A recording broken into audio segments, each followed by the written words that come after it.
राजकारणामध्ये कुणीच कुणाचा सदा सर्व काळ शत्रू नाही हे वाक्य तुम्ही अनेकदा ऐकलं असेल, पण ते वाक्य प्रत्यक्षात वेगळं आहे. ते वाक्य राजकारणात कुणीच कुणाचा नसतो असं खरं आहे. सगळं काही परिस्थितीनुसार बनत असतं आणि बिघडत असतं. महाराष्ट्रातील भूमिपुत्रांची संघटना म्हणून अस्तित्वात असलेल्या शिवसेनेच्या बाबत असं घडू शकेल का?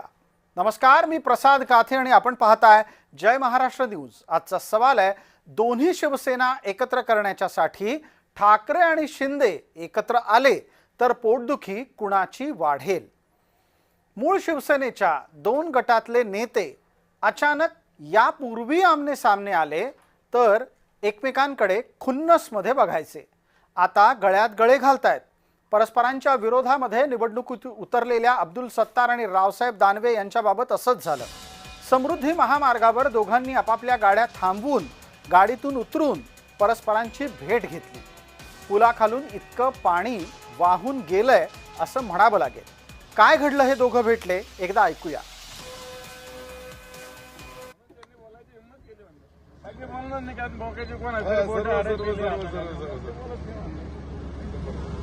काय बोला शुभेच्छा. बँकेबाबत चर्चा करू, बाकी काही नाही. येस, चला तुमच्या युद्धाला शुभेच्छा. हो, कारण की दारू काढ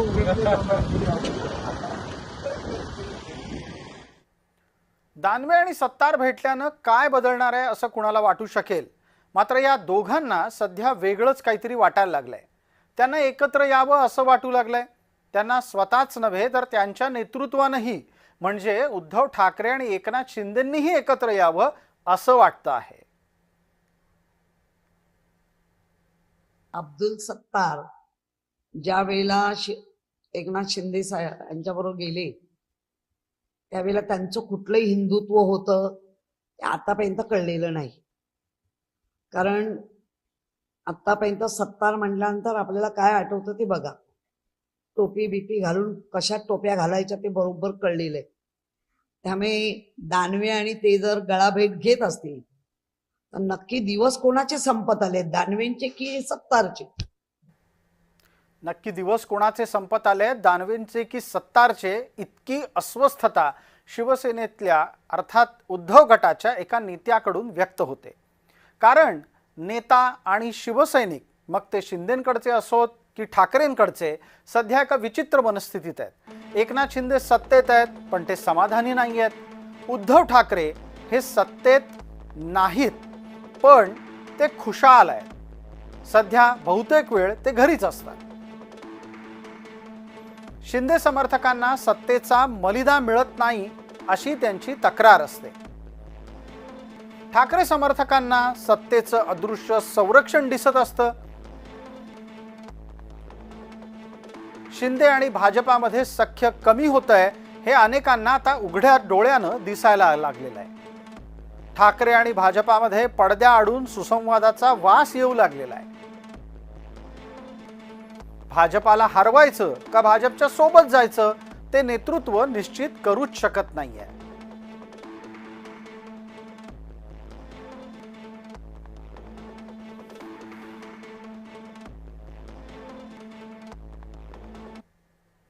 सत्तेत असूनही ज्या शिवसेनेच्या नेत्यांना सत्तेचा मलिदा मिळत नाही ते भाजपावर राग काढतात आणि आता त्यांना उद्धव ठाकरेंची आठवण येऊ लागलेली आहे.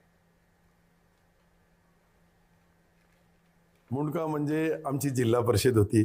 मुंडक्याचा अर्थ हे जे मुकुट जे होतं ते जिल्हा परिषदचं बी गेला आणि महापालिकेचंही गेला. आता ज्या दुसऱ्या निवडणुका छोट्या मोठ्या त्याच्यावर बी भारतीय जनता पार्टी लक्ष केंद्रित करून आमच्या लोकांमध्ये दोन पार्ट कसे करायचे हे करू लागले. म्हणून आता एकनाथ शिंदे साहेबांना आम्ही हे सर्व 6 आमदार आणि 1 खासदार यांना त्यांनी 6 वाजता उद्या मुंबईला बोलवलं आहे. तिथे आमचा अंतिम निर्णय होईल. तर आज आम्हाला अशा पद्धतीने छोटा छोटा करून छाटत असेल तर पुढचं भविष्य काय होईल आमचा हे मी तुम्हाला कोणत्याही ज्योतिषाकडे जायची नाही, ही परिस्थिती पाहू लागलो आम्ही. अब्दुल सत्तार ज्या वेळेला एकनाथ शिंदे यांच्याबरोबर गेले त्यावेळेला त्यांचं कुठलंही हिंदुत्व होतं ते आतापर्यंत कळलेलं नाही. कारण आतापर्यंत सत्तार म्हटल्यानंतर आपल्याला काय आठवतं ते बघा. टोपी बिपी घालून कशा टोप्या घालायच्या ते बरोबर कळलेलं आहे. त्यामुळे दानवे आणि ते जर गळाभेट घेत असतील तर नक्की दिवस कोणाचे संपत आले, दानवेंचे की सत्तारचे? शिवसेना या नावाची महाराष्ट्रातली जादू लक्षात घेता जर समजा एकत्रीकरण होणारच असेल तर शिवसेनेच्या दोन्ही गटांचं एकत्रीकरण व्हायला कुठली अदृश्य शक्ती आणि कुठली महान शक्ती अडथळा निर्माण करू शकेल हा प्रश्न आहे.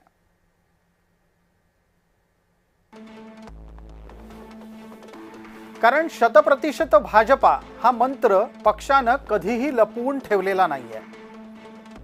येईल त्याच्या सोबत, नाही येईल त्याच्याशिवाय हे भाजपाचं धोरण आहे.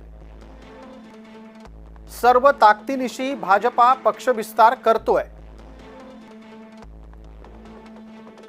वेळ आलीच तर 2029ची विधानसभा स्वबळावर लढवण्याचं नियोजनही भाजपानं केलंय अशी चर्चा आहे.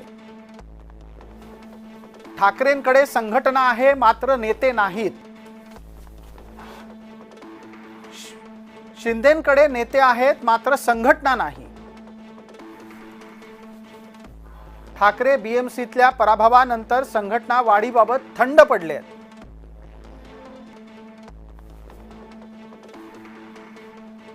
भाजपाचा पक्ष विस्तार बघून 2025 नंतर शिंदेंनी पक्ष बांधणी सुरू केलेली आहे.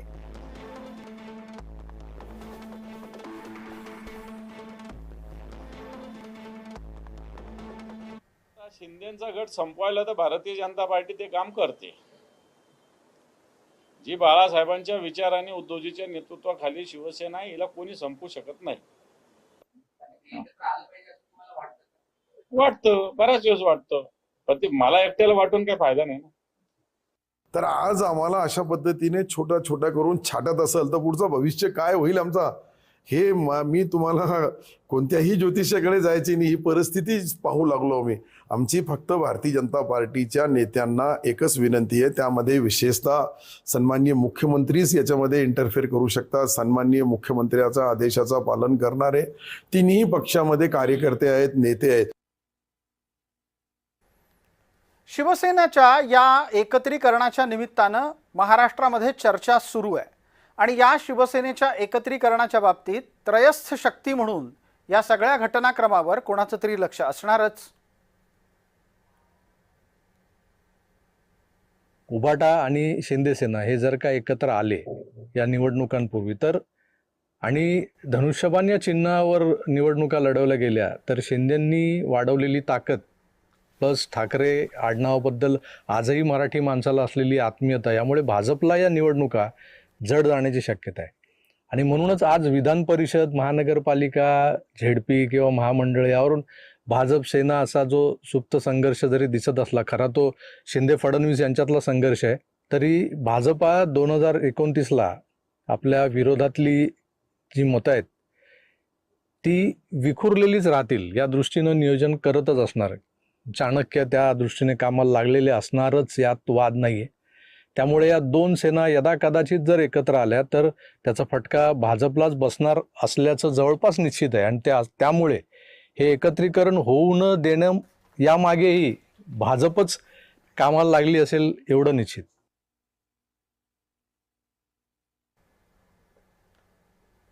आता या स्थितीमध्ये अगदी आपण समजून चालू की दोन शिवसेनेनी एकत्र यायचं ठरवलंच तर कुणाकुणाचं अस्तित्व संपुष्टात येईल याची चर्चाही करावी लागेल. आणि अर्थात त्यातलं पहिलं नाव अगदी अपेक्षित आहे तसंच आहे, संजय राऊत यांचं नाव आहे. दुसरं नाव आहे नरेश म्हस्के यांचं.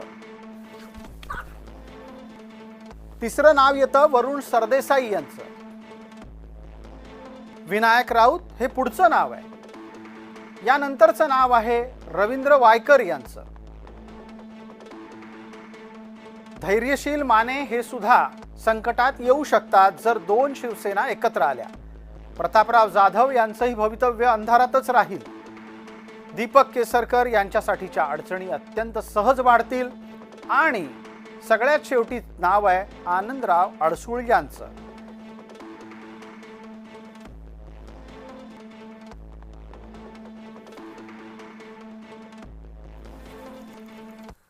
शिवसेनेला नाही, शिंदे गटाला, त्यांच्या गटाला असेल. आम्ही योग्य वेळी बाहेर पडतो. आम्ही योग्य वेळी बाहेर पडतो. मला वाटतं ते गृहस्थ असं म्हणतायत, तुम्ही ज्याचं नाव घेतलं ते, की भाजपा हे स्लो पॉयझनिंग आहे असं मला कोणतरी म्हणतं. आता कळेल त्यांना पॉयझन काय असतं ते. संजय राऊत, तुमचा पक्ष विषवल्ली आहे. विष वाढवण्याचं काम, विष कालवण्याचं काम, हिंदुत्ववादामध्ये विष कालवण्याचं काम कोणी केलं असेल तर संजय राऊत तुम्ही केले. अब्दुल सत्तार नेमकं काय म्हणाले याचं उत्तर महायुती म्हणून आम्ही निश्चितपणे देऊ.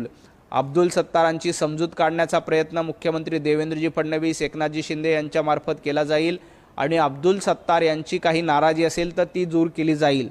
परंतु अब्दुल सत्तारांच्या नावाखाली विष पेरण्याचं काम संजय राऊतांनी करू नये. उबाठातला एक गट एका बाजूला म्हणतो चर्चा करायची असेल तर मातोश्रीवर या.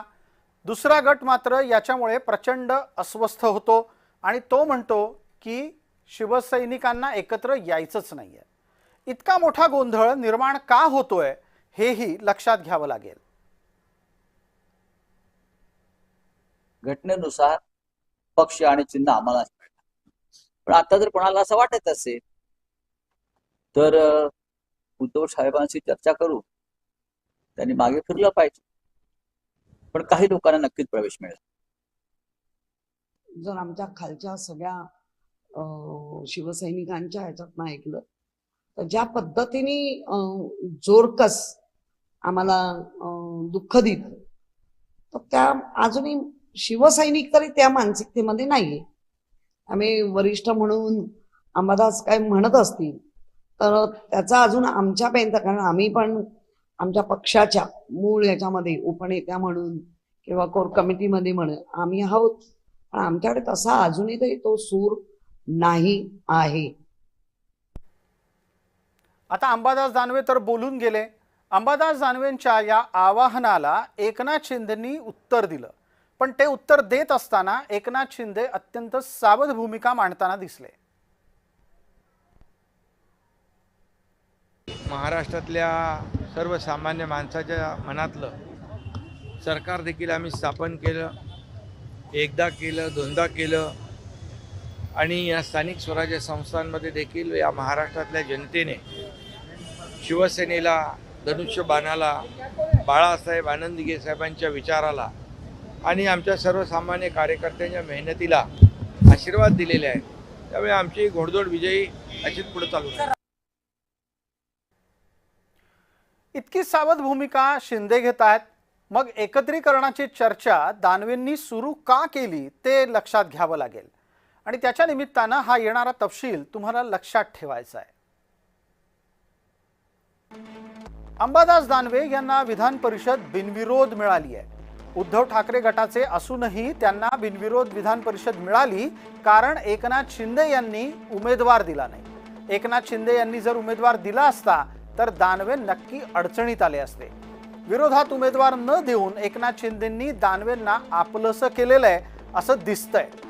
उद्धव ठाकरे आणि भाजपा यांची जवळीक वाढतीये हे शिंदेंना पटत नाहीये. अशा वेळेला भाजपा विरोधात उद्धव ठाकरे यांचं मौनही शिवसैनिकांना पटत नाहीये, दानवेंनाही पटत नसावं. भाजपाच्या जवळ जाण्यापेक्षा शिंदेंना सोबत घेणं चांगलं हा दानवेंचा विचार असू शकतो.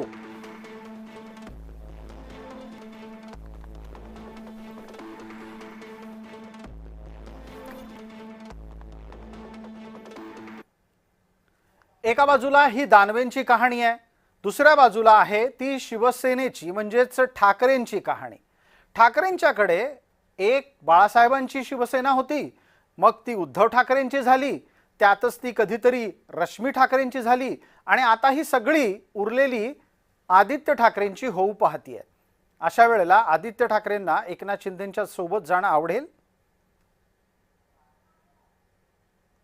शिवसेनेबद्दल बोलतायत. शिंदेची शिवसेना नाहीये, शिवसेना ही उद्धव बाळासाहेब ठाकरे पक्षासोबतच आहे. ते जे बोलतायत ती विंदेची चोरांची टोळी. ते जे शिवसेनेबद्दल बोलतायत, विंदेची शिवसेना नाहीये, शिवसेना ही उद्धव बाळासाहेब ठाकरे पक्षासोबतच आहे. ते जे बोलतायत ती विंदेची चोरांची टोळी. भाजपाची ठाकरेंशी सलगी शिंदेंना आवडत नसूनही ते या एकत्रीकरणाला सहज तयार होतील का, हा प्रश्न उरतो. उद्धव किंवा आदित्य ठाकरेंच्या नावाविना, नेतृत्वाविना, पण बाळासाहेब ठाकरेंच्या विचारांवर चालणारा हा पक्ष म्हणजेच खरी शिवसेना, असं मागच्या काही निवडणुकांमधल्या निकालांनी स्पष्ट केलेलं आहे. तर ही फूट नसून अख्खा पक्षच कोणीतरी आपला आहे या दाव्यासह घेऊन गेल्यामुळं या पक्षाचे मूळ मालक प्रचंड संतापलेले आहेत.